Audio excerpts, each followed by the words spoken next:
بسم الله الرحمن الرحيم. நம்ம சேனலை பார்த்துட்டு இருக்க உங்க எல்லாத்துக்கும் என்னுடைய சலாமை ஏற்றி வச்சுக்கிறேன். அஸ்ஸலாமு அலைக்கும் வரஹ்மத்துல்லாஹி வபரகாத்துஹு. இன்னைக்கு நாம பார்க்க போற தலைப்பு நபி இப்ராஹிம் அலைஹிஸ்ஸலாம் அவங்க காலத்துல வாழ்ந்த துல்கர்னைன் மன்னரும் அவர் கட்டிய இரும்பு சுவர் பத்தி தான். நாம திருக்குரான்லயும் சரி ஹதீஸ்லயும் சொல்லப்பட்ட வரலாறுகளை பார்த்துட்டு இருக்கோம். இந்த வரலாறுகளை கேட்க மட்டும் செய்யாம இதனுடைய படிப்பினைகளை நம்மளுடைய வாழ்க்கையில பயன்படுத்துவது தான் சிறப்பு. மன்னர் துல்கர்னைனுடைய வரலாறு பற்றி திருக்குரான்ல சூரத்துல் அல் கஹ்ஃப்ங்கிற அத்தியாயத்துல வருது. திருக்குரானுக்கு விளக்கம் சொல்ற மார்க்க அறிஞர்கள் இந்த துல்கர்னைன் மன்னரை நபின்னும், சிலர் இவர் நீதி நேர்மையுடைய ஆட்சியாளர்னு சொல்றாங்க. இன்னும் இவர் இறை கட்டளைய ஏற்று நடக்கக்கூடியவர். இவருடைய பெயருடைய அர்த்தம் 2 கொம்புடையவர்னு பொருள்படும். அதாவது உலகத்தினுடைய கிழக்கு திசையிலிருந்து மேற்கு வரையும் ஆட்சி செய்ததால இவருக்கு இந்த பேர் வந்திருக்குன்னு சொல்லப்படுது. மேற்கொண்டு அல்லாஹ்வே மிக அறிந்தவன். மாவீரனான துல்கர்னைன் இவரும் இப்ராஹிம் நபி காலத்துல வாழ்ந்த ஒரு அரசர் தான்.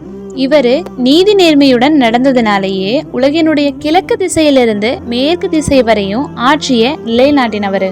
இப்போ அண்ணல் நபி ஸல்லல்லாஹு அலைஹி வஸல்லம் அவங்க மதீனாவினுடைய மண்ணுல ஏகத்துவ கொள்கையை நிலைநாட்டி நான் தான் இறைவனுடைய தூதர்னு பிரச்சாரம் செய்தாரு. நபி ஸல்லல்லாஹு அலைஹி வஸல்லம் அவங்க பிறப்பதற்கு பல நூறாண்டுகளுக்கு முன்னாடியே முஹம்மதுங்கிற பேர்ல இப்படிப்பட்ட ஒரு நபி ஒருத்தர் வருவாருன்னு தௌராத் வேதத்துல வந்துருச்சு. இப்படி தௌராத் வேதத்தை பின்பற்றக்கூடிய நபி ஸல்லல்லாஹு அலைஹி வஸல்லம் அவர்களுடைய காலத்துல வாழ்ந்த மக்கள் நம்முடைய வேதத்துல முன்னறிவிப்பு செய்த முகமது தான் இவருன்னு வேதத்துல குறிப்பிடப்பட்ட அங்க அடையாளத்தை வச்சு கண்டுபிடிச்சிட்டாங்க. இன்னும் இந்த யூதர்கள்ல சில பேரு நபி ஸல்லல்லாஹு அலைஹி வஸல்லம் அவங்க கிட்டயே நீங்க தான் உண்மையான நபியான்னு எப்படி நம்புறது? அதனால ஒரு சில கேள்விகளை அவங்க கேக்குறாங்க. முதலாவது கேள்வி, ஒரு காலத்துல தம்முடைய வீட்டுல இருந்து புறப்பட்டு போன இளைஞர்கள் பத்தியும் அந்த இளைஞர்களுடைய வரலாறு என்னன்னு கேக்குறாங்க. இரண்டாவது கேள்வி, கிழக்கு இன்னும் மேற்கு இன்னும் பூமி முழுவதையும் சுற்றுப்பயணம் போன ஒரு மனிதரை பற்றிய தகவல் என்னன்னு கேக்குறாங்க. மூன்றாவதாக ரூஹ பிரிதனுடைய தருணம் பற்றிய விவரம் சொல்லுங்கன்னு கேக்குறாங்க. இப்படி இந்த கேள்விக்கு நீங்க பதில் சொன்னீங்கன்னா எங்க வேதத்துல குறிப்பிடப்பட்ட முஹம்மது நபி நீங்க தானே நாங்க ஏத்துக்கிறோம். ஒருவேளை நபி ஸல்லல்லாஹு அலைஹி வஸல்லம் அவங்க இந்த கேள்விக்கெல்லாம் பதில் சொல்லலைன்னா அவர் உண்மையான நபி இல்ல, இன்னும் குர்ஆன் ஷரீஃபும் உண்மையான இறைவேதம் இல்லைன்னு யூதர்கள் எல்லாம் நப்பாசையிலே இருந்தாங்க. அப்போ நபி ஸல்லல்லாஹு அலைஹி வஸல்லம் அவங்களுக்கு இறை செய்தி வருது. கேட்ட கேள்விகளுடைய பதில அல்லாஹு தாலா ஒரு சூறாவினுடைய உருவிலேயே பதிலளிக்கிறான். சூரா அல் கஹ்ஃப்ல இந்த 3 கேள்விகளுக்குமே பதில் இருக்கு. இன்னைக்கு நாம பார்க்க போற துல்கர்னைன் மன்னருடைய ஆட்சியை குறித்து அல்லாஹு தாலா சூரத்துல் கஹ்ஃப் 83வது வசனத்திலிருந்து 99வது வசனம் வரையிலும் குறிப்பிட்டு காட்டுறான். இறை தூதர் இப்ராஹிம் அலைஹிஸ்ஸலாம் அவங்களுடைய காலத்துல தான் மன்னர்கள்ல ஒருத்தரா துல்கர்னைன் அவரும் இருந்தாரு.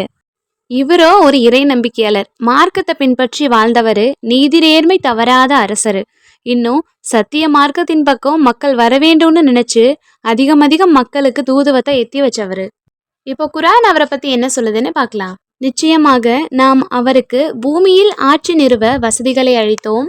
இன்னும் ஒவ்வொரு பொருளிலிருந்தும் அவர் பலனடையும் பொருட்டு வழிகளை நாம் காண்பித்து கொடுத்தோம்னு அல்லாஹ் சொல்றான். மகத்தான ஆட்சி அதிகாரம் அல்லாஹ் துல்கர்னைன் மன்னருக்கு கொடுத்திருக்கான்னு இந்த வசனத்துல இருந்து தெரிஞ்சுக்கலாம். இன்னும் அல்லாஹு தாலா இவருக்கு எல்லா விதமான சிறப்பையும் கொடுத்தான். போர் தளவாடம், கோட்டை, படைன்னு எல்லாமே கிடைச்சது. அதனாலேயே உலகம் முழுவதையும் சுற்றக்கூடிய பாக்கியத்தையும் கிடைச்சது. ஒவ்வொருத்தரனுடைய நிறை குறைகளை கேட்டு குறைகளை தீர்த்தாருன்னு தஃப்சீர்ல பார்க்க முடியுது. இன்னும் அடுத்தடுத்த வசனங்கள்ல வருது, சூரியன் மறையும் மேற்கு திசை வரையும் அவர் போகும்போது சேறு கடந்த தண்ணீர்ல சூரியன் மறையிற மாதிரி பாக்குறாரு. இன்னும் அந்த இடத்துல ஒரு சமூகத்தார பாக்குறாரு. அப்போ அல்லாஹ் சொல்றான், துல்கர்னைனே நீ இவங்களை தண்டிச்சு வேதனை செய்யலாம், இல்லைன்னா அவங்களுக்கு நன்மையான விஷயங்களை எடுத்து சொல்லலான்னு அல்லாஹ் சொல்றான். அதாவது அவங்க உங்களுடைய பொறுப்பு, உங்களுடைய ஆட்சிக்கு உட்பட்டு நீங்க என்ன வேணாலும் செய்யலாம் அப்படின்னு அல்லாஹ் சொல்லும்போது துல்கர்னைன் மன்னன் அந்த மக்கள் கிட்ட இறைவன் விஷயத்திலும் சரி மக்கள் விஷயத்திலும் சரி யார் அநியாயம் செய்யறாங்களோ அவங்கள நான் தண்டிப்பேன், இன்னும் அல்லாஹு தாலாவும் உங்களை தண்டிப்பான். அநியாயத்திலிருந்து யார் மீண்டு வருவாரோ அவருக்கு அழகான நற்கூலி இருக்கு. ஆகவே நீங்க ஈமானை ஏத்துக்கோங்க, சாலிஹான அமல செய்யுங்கன்னு சொன்னதை அல்லாஹு தாலா குர்ஆன்ல சொல்லி காட்டுறான். அடுத்து சூரியன் உதயமாகக்கூடிய கிழக்கு திசையை நோக்கி துல்கர்னைன் மன்னன் போறாங்க. அங்க ஒரு மற்றொரு சமூகத்தார் இருக்கிறதையும் பாக்குறாங்க. இந்த மக்கள் வாழக்கூடிய பகுதியில எந்த ஒரு கட்டிடமும் மரங்களும் நிழலும் இல்லாத ஒரு சூழ்நிலை தான் இருக்கு. சூரிய வெப்பத்திலிருந்து தங்களை பாதுகாத்து கொள்ளக்கூடிய தடுப்புகளை ஏற்படுத்தக்கூடிய ஞானத்தை அவங்களுக்கு கத்து கொடுத்துட்டு காட்டு மிராண்டித்தனமா இருந்த மக்களுக்கு அறிவு சுடரை எத்தி வைக்கிறாரு. அடுத்ததா தெற்கு திசையை நோக்கி பயணிக்கிறாங்க. 2 மலைகளுக்கு மத்தியில இருக்கக்கூடிய ஒரு இடத்த அடைஞ்சப்போ அந்த 2 மலைகளுக்கும் இடையில ஒரு சமூகத்தார பாக்குறாரு. அந்த மக்கள் எல்லாம் மன்னரை பார்த்து ஏதோ சொல்ல முயற்சி செய்றாங்க. அவங்களுடைய பேச்சு சுலபமா இல்ல. கைஜாடையார பேசி புரிய வைக்கிறாங்க.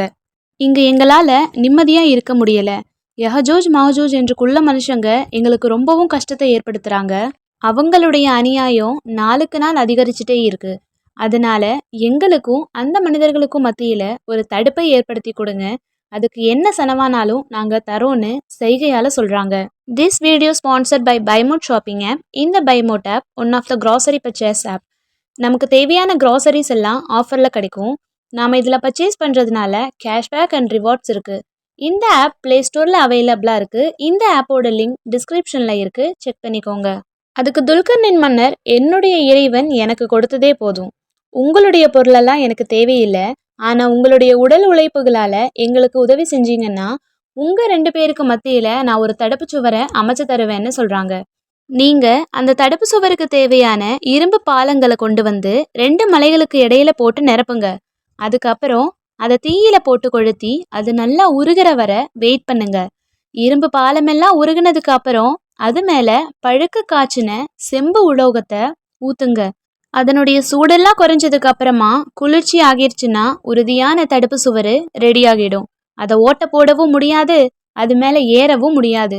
உங்களுக்கு அநியாயம் செய்யற அந்த யஹஜோஜ் மஹஜோஜ் கூட்டத்தார் அங்கேயே அடைஞ்சிருவாங்க.